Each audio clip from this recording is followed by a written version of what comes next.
Okay, a review of WWE Money in the Bank 2016 and short thoughts on NXT The End.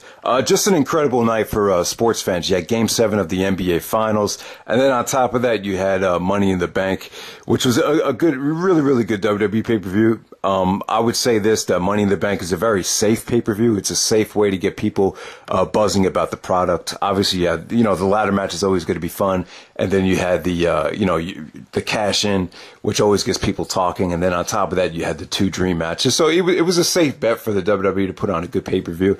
And 3.5 hours long. I thought it was a bit long, but they really did a good job of hyping this up like it was a WrestleMania-esque type of pay-per-view. And it was pretty good stuff. I had some gripes with some of the stuff that went on, but let's get to it. We start off with the 4-way tag match with all the tag teams, New Day, Enzo and Kaz, the Vaudevillains, and the Bullet Club. I thought this was a lot of fun. I thought it felt like more of a tornado tag. The crowd was really into it. Fast-paced action. Really just had you on the edge of your seat. There wasn't a dull moment at all in this, so everything went really smoothly. Great way to open up the show, I thought. This is exactly what you want an opener to be. Next up, you had Baron Corbin taking on Dolph Ziggler, which was good. I like this match. Corbin really stalled the crowd and really dictated the tempo, got a lot of heat. They were actually chanting boring to him, but I thought he embraced it beautifully. The way he reacted to the boring chants is exactly, I think, what a heel should do, and turned out great. The execution of a lot of Corbin's moves came out really, they felt devastating. They were executed very well. I believe the Deep Six, as he calls it, and the End of Days finisher were really came off well. I thought it was good. I thought it was solid. The crowd wasn't totally into it. You heard the boring chants, but it is what it is right there. Next up, you had the women's tag match, which was kind of dull. Definitely felt like a Raw match, but at the same time, Natty Neidhart, she actually turned on Becky Lynch, which was interesting. But, there was definitely some "We Want Sasha" chants. So, Sasha Banks and Becky Lynch, the women's division on pay-per-view, I'm just talking about on the actual pay-per-views, it definitely needs to be spiced up a little bit. I'm just not a big fan of seeing Charlotte out there, but this is more about building her up as a heel. And, this is the transition away from Ric Flair. So there we go with that. So next up, we actually had Sheamus taking on Uhaa Nation. Yeah, I mean, it was okay.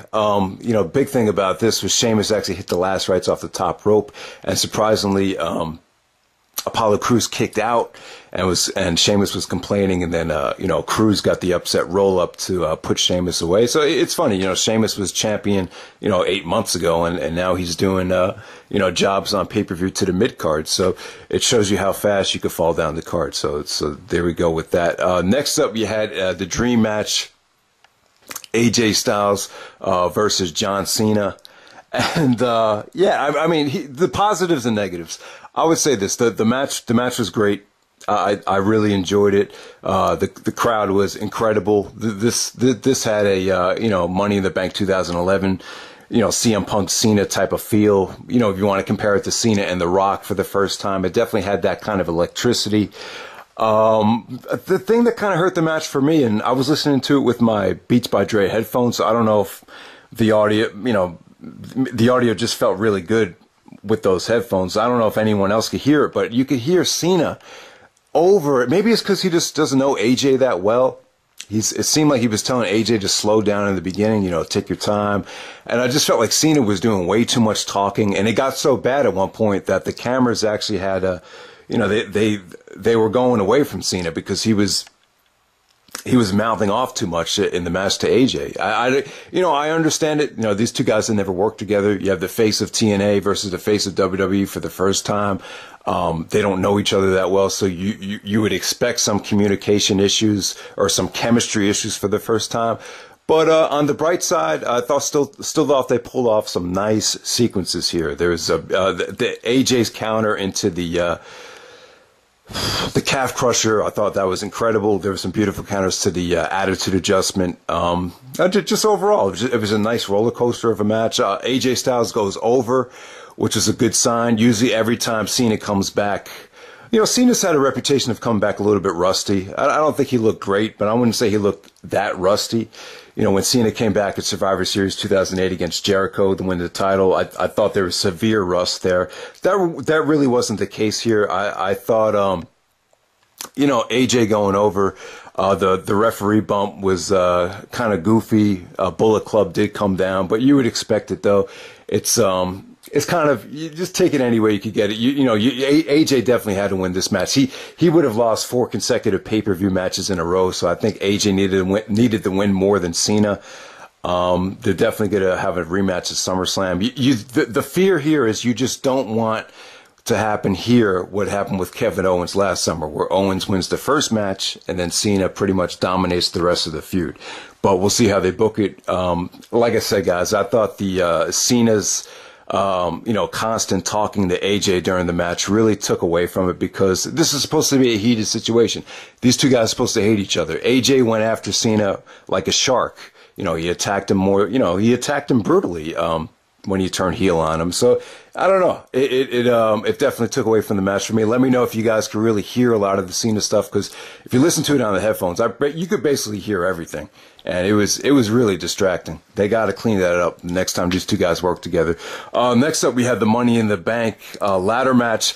See, I thought this was good. I give it 4 stars. I thought it was a lot of fun. But the problem is, you just had a ladder match at WrestleMania, and I felt like it felt like the same match to me. Sami Zayn and Owens, I felt like they carried the WrestleMania match. And it was the same story here. I felt like the best stuff came from, Kevin Owens and Sami Zayn. Owens did a beautiful frog splash on Ambrose, which looked brutal on the ladder. The spot in the match, which got a huge holy shit chant, probably the loudest holy shit chant that I've ever heard in the PG era, is when I think it was El Generico did the Michinoku driver on Owens on the side of the edge of the ladder, and it just looked brutal. Definitely, I thought this was probably the most talent you had in a Money in the Bank match since the first one, the one that Benoit and Jericho and Edge were in back at WrestleMania 21. So I definitely think the talent was there. Cesaro looked impressive, but no one really overly impressed me. There wasn't a lot of depth-defying, holy shit, high-flying, high spots. There wasn't any Shelton Benjamin type moments. So, but I thought it was good. I definitely think it was one of the better Money in the Bank ladder matches, but I can't see anyone argue this as being the absolute best Money in the Bank ladder match. And like I said, guys, I thought the WrestleMania 32 IC ladder match definitely, they're too close together in my opinion. They got to pick one or the other. Either have it at Money in the Bank or have it at WrestleMania at this point. That's just my opinion about that. Rusev and Titus O'Neil, it was kind of a dull match. They were in a tough spot on the card, but Rusev got a lot of heat because it was Father's Day. He was being a bully to Titus O'Neil's kids. I thought that was creative. Rusev gets the win. Next up, we had Roman Reigns and Seth Rollins. I was anticipating this match a lot. I really think Seth made the right move coming back this quickly. I know it's 2 different sports, but, Derrick Rose was the MVP of the Chicago in the NBA for the Chicago Bulls in 2011. Ended up tearing his ACL. Just hasn't been the same since. And the big news about that is he took forever to come back. And when he did come back, he tore his meniscus twice. He's constantly been having setbacks. So I know it's 2 different sports, but I think the thing that you can learn from that is, you got to come back when you're ready. When you take too much time to come back, maybe the body will just shut down on you. So I think it's smart that Rollins is getting back into it this soon. And I didn't think Rollins looked overly explosive, not overly athletic, but I thought he looked good though. I thought as the match went on, he got more comfortable. He busted out some high spots. He actually did the same exact spot where he hurt Kane with the buckle bomb.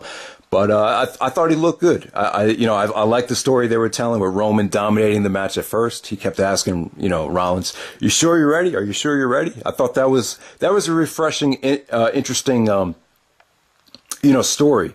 And not one that we've seen quite a lot in past years in WWE history. But surprisingly, Rollins ended up winning the match. Just a beautiful counter from the spear into the pedigree. I don't think Triple H could have ever pulled that off. I thought that was dope. I would say a solid match. I wouldn't say it was great, but I thought Roman and Rollins pulled off a really, really solid match. You could boost the overall rating to this up if you count the cash in. Ambrose coming out, I thought that was the right move. I think it's too much pressure to put the title back on Rollins this soon after having, almost career-ending knee surgery. So wasn't crazy about Ambrose winning the ladder match, but it does make sense though. I think they should have done a Shield triple threat. Last year, I thought that was probably the time to do it. It's really tough for me to buy Ambrose as the champion after being dominated by Brock Lesnar at WrestleMania, but it is what it is. I thought the ending came off pretty good. I'm interested. I think Ambrose really needs to step up his game if he's getting this much opportunities. He's gotten opportunity after opportunity, and now he's finally getting the chance to really have the ball now. He's going to have the ball, and we'll see where he goes. But I like to see a change in direction of Ambrose. I want to see him be more aggressive, more serious, and I think he needs to turn heel here. So we'll see what happens. I'm glad that the title is off of Roman Reigns. He had a good reign, but let's be honest, having a guy like that walk around with the title for a whole year, it would have gotten kind of repetitive. And obviously you've had the social media backlash already. So there we go. So NXT The End. Just some quick thoughts on this. I thought American Alpha and the Revival, I would agree with a lot of people. I thought they stole the show. I thought that was probably the match of the night. I even like that match better than their pay-per-view match at from WrestleMania weekend. So yeah, the Revival takes the tag team titles back. I like the fact that the on commentary they were saying you have to wrestle the perfect match to beat the Revival. They're not pretty, they're generic heels, but they get the job done. And American Alpha, they perform beautifully. Their athleticism was incredible there. So that was probably the match of the night. Aries and Nakamura for me was, I wouldn't say it was disappointing, but I think both guys could have done better. Basically, Aries dominated the match. He went to work on Nakamura's neck to set up his last Chancery submission hold. Then Aries kind of crashed and burned once too many times, and Nakamura got the win.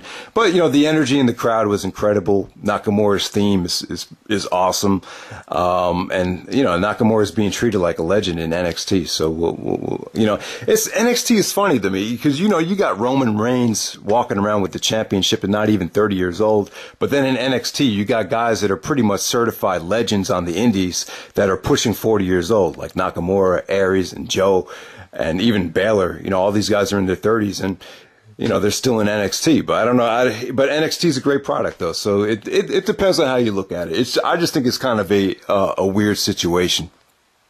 But yeah, Joe and Baylor, the cage match. I'm not a big fan of cage matches. Cage matches definitely can limit what you can do, but I thought this was quite good. I thought it was good. I wouldn't say it was the best match in their series. I'll probably say their match from London, if you had to pick one. But, this was incredible, though. Baylor definitely had a lot of chances to win the belt. There was a lot of great near falls from Baylor. The double stomp kick. There's a lot of times where I thought Baylor could have, won the title back. He actually kicked out of the muscle buster. Joe actually does the muscle buster off the second rope. I'm not sure if Joe ever did that. I was going to say maybe he did against Chris Sabin at No Surrender, but, yeah, maybe he did against Sabin at No Surrender. Yeah, let me know when the last time Joe did the muscle buster off, he didn't do it off the top rope, did it off the second rope. But, yeah, I mean, solid match, but cage matches really limit what you can do. I kind of felt like Shawn Michaels was like, we've done cage matches, let's do something different. But first time this cage match has ever been done in NXT, so it wasn't like it was stale or anything. But it is what it is. It was good, but not great. It's tough to rate that pay-per-view because you have 4 really, really good matches. Nothing was amazing, but everything was solid. Even the Asuka and Jax match, I thought it was really, really good. Basically Asuka chopping down the tree, and we'll see a rematch with Bayley probably in the future at Brooklyn. But yeah, the NXT pay-per-view was good. Money in the Bank was good. I wouldn't call either one of them great, but a lot of things to look forward to in the summertime with the Shield and AJ Styles and Cena. So we'll see what goes.